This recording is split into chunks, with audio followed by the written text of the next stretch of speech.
इस वीडियो को शुरू करने से पहले एक उपयोगी सूचना। यदि आप विटिलिगो संबंधित उपयोगी ईबुक्स फ्री में प्राप्त करना चाहते हैं, वो कृपया हमारी ईमेल एड्रेस vitiligo.diary@gmail.com पर ईमेल करें। हमारा ईमेल एड्रेस आपको स्क्रीन पर भी दिख रहा होगा।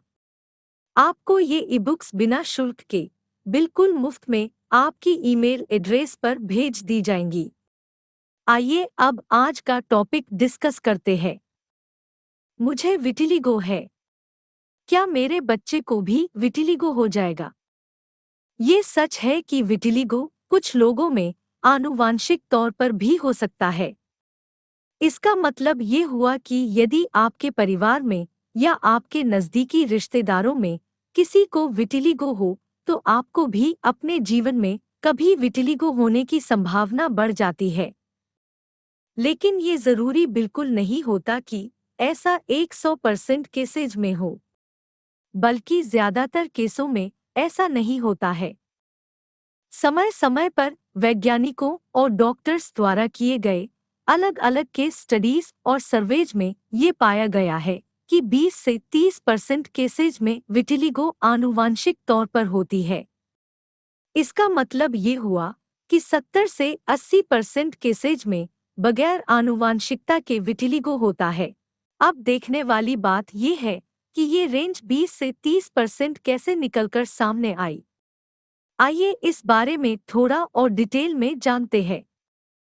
इनके स्टडीज और सर्वेज के दौरान विटिलिगो से प्रभावित लोगों का इंटरव्यू लिया गया और उनसे पूछा गया कि क्या परिवार में या नज़दीकी रिश्तेदारों में भी कोई विटिलिगो से प्रभावित है।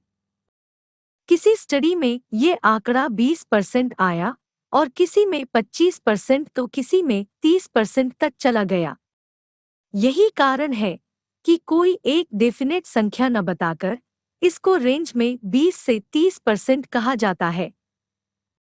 इसका मतलब ये हुआ कि यदि 100 लोगों से पूछा गया तो 20 से 30% लोगों ने कहा कि उनके परिवार या नज़दीकी रिश्तेदारी में भी किसी को विटिलिगो है।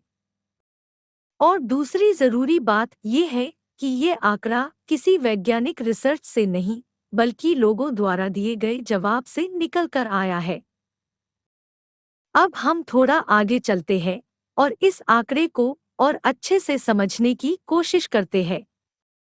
20 से 30% में वो सभी केसेज आ गए जहां या तो परिवार में किसी को विटिलिगो हो, जैसे कि माता, पिता, भाई या बहन, या किसी नज़दीकी रिश्तेदार को हो, जैसे कि दादा, दादी, नाना, नानी, मामा, चाचा, बुआ या उनके बच्चे।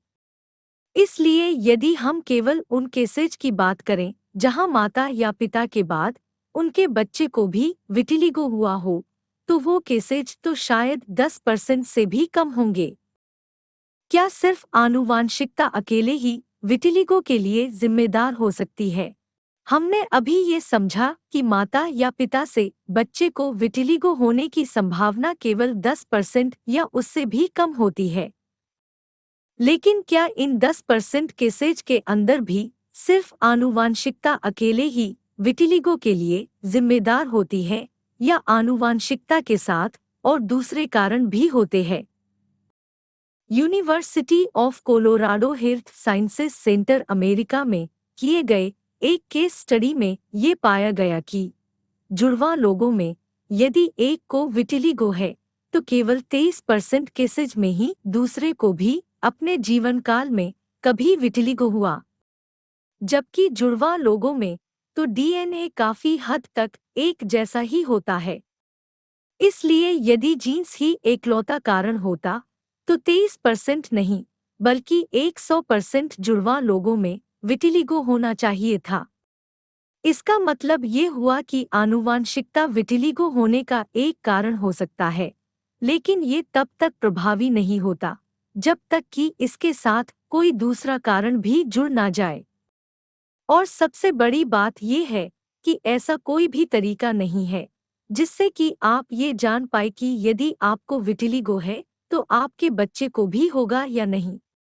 ऐसे अनेकों उदाहरण हैं जहां किसी भी फैमिली मेंबर या रिलेटिव को विटिलिगो ना हो और फिर भी व्यक्ति को विटिलिगो हो जाता है। विटिलिगो किन कारणों से हो सकता है?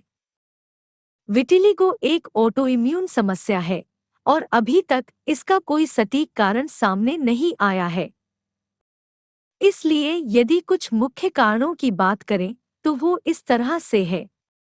तनाव या चिंता, एकदम से जीवन में कोई बड़ा दुख या सदमा, कमजोर पाचन तंत्र और लीवर, गलत खानपान और बिगड़ी हुई दिनचर्या, कोई लंबी शारीरिक बीमारी, स्टेरॉयड या हाई पावर की दवाइयों का लंबे समय तक सेवन, किसी भी तरह का इन्फेक्शन जैसे वायरल इन्फेक्शन, फ्लू या कोई गले का, पेट का या अन्य किसी तरह का इन्फेक्शन, कोई त्वचा संबंधी जख्म या सनबर्न, हानिकारक केमिकल्स का लंबे समय तक शरीर में चले जाना, जैसे कि खाने में कीटनाशक या अशुद्ध पीने के पानी के केमिकल्स।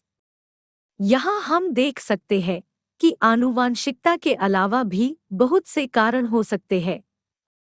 अधिकांश केसेज में आनुवांशिकता अकेले अपना प्रभाव नहीं डाल सकती जब तक कोई दूसरा कारण साथ न जुड़ जाए।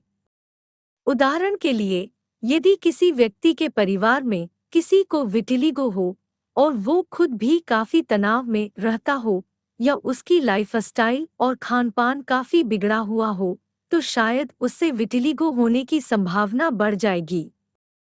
अगला सवाल, मुझे विटिलिगो है, क्या मुझे फैमिली प्लानिंग का सोचना चाहिए?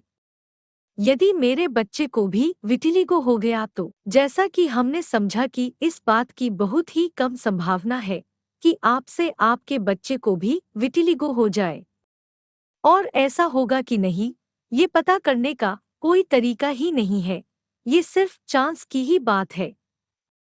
इसलिए जो आपके हाथ में है ही नहीं, जिसके बारे में आप कुछ कर ही नहीं सकते, उसको लेकर इतना नेगेटिव सोचना सही नहीं है। जो चीज भगवान के हाथ में है उसको भगवान पर ही छोड़ दें और एक पॉजिटिव एटीट्यूड के साथ अपना जीवन जी। एक और जरूरी चीज, जैसा कि हमने जाना कि आनुवांशिकता का मतलब केवल माँ बाप ही नहीं बल्कि भाई बहन और दूसरे नजदीकी रिश्तेदार भी होते हैं, तो अगर आप ये फैसला कर भी लें कि आप विटिलिगो के डर से अपने खुद के बच्चे नहीं करेंगे, तो भी हो सकता है कि आपके भाई या बहन के बच्चों को विटिलिगो हो जाए, क्योंकि आप उन बच्चों के करीबी रिश्तेदार हुए। तो क्या आप अपने भाई या बहन को भी बच्चे न करने की सलाह देंगे? शायद नहीं, क्योंकि ये कोई समझदारी वाली बात ही नहीं है। पहली बात तो इसकी संभावना भी बहुत कम है, और अगर हो भी जाए तो विटिलिगो कोई कैंसर या बहुत खतरनाक बीमारी नहीं है। आप बेवजह खुद को इतना तनाव दे रहे हैं और तनाव आपके लिए बिल्कुल भी अच्छा नहीं है। आशा करते हैं कि दी गई जानकारी आपको उपयोगी लगी होगी। आप हमारा अगला वीडियो भी देखना ना भूलें, जिसमें हमने वो उपयोगी टिप्स दिए हैं जिनसे आप अपने बच्चे में विटिलिगो होने की संभावनाओं को कम कर सकते हैं। इस अगली वीडियो का लिंक हमने डिस्क्रिप्शन में दिया है, कृपया उसे जरूर देखें। विटिलिगो संबंधित सही जानकारी के लिए कृपया हमारे इस YouTube चैनल को सब्सक्राइब कर लें और इस वीडियो को लाइक और शेयर करना भी ना भूलें। धन्यवाद।